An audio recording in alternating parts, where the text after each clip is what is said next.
Guys, কেমন আছো তোমরা সবাই? কেমন গরম পড়েছে বলো। এত গরমে খাবার দাবারও কিছু খেতে মন করছে না, মন করছে সারাদিন ঠান্ডা খাবার খেয়ে থাকি। তবুও আজ যেহেতু রবিবার, তাই জন্য সকালবেলা একটুখানি ম্যাগি খেলাম। যেহেতু গরমটা বেশ ভালোই পড়েছে, তাই দুপুরে যতটা পারা যায় হালকা খেলাম। দুপুরে আজ হয়েছিল ভাত, এঁচোড়ের তরকারি আর মাছ ভাজা, আর খাওয়ার পরে এক বাটি দই, যাতে পেট ঠান্ডা থাকে। যদিও এখন মিষ্টি খুব একটা খাই না, তবুও আজ খেতে মন করলো তাই খেয়ে নিলাম।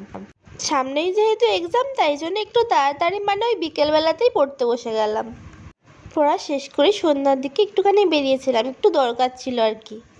মাকে অনেক দিন ধরে পনির রোল খাওয়াবো ভাবছিলাম, কিন্তু পাচ্ছিলাম না। আজ যেহেতু পাইলে পনির রোল পেয়ে গেলাম, তাই জন্য কিনে নিলাম। তারপর পনির রোলটা দুজনে ভাগ করে খেয়ে নিলাম। আজকের মতো তাহলে এটুকুই। ভালো লাগলে লাইক করে দিও আর চ্যানেলটাকে সাবস্ক্রাইব করে দিও। Bye bye.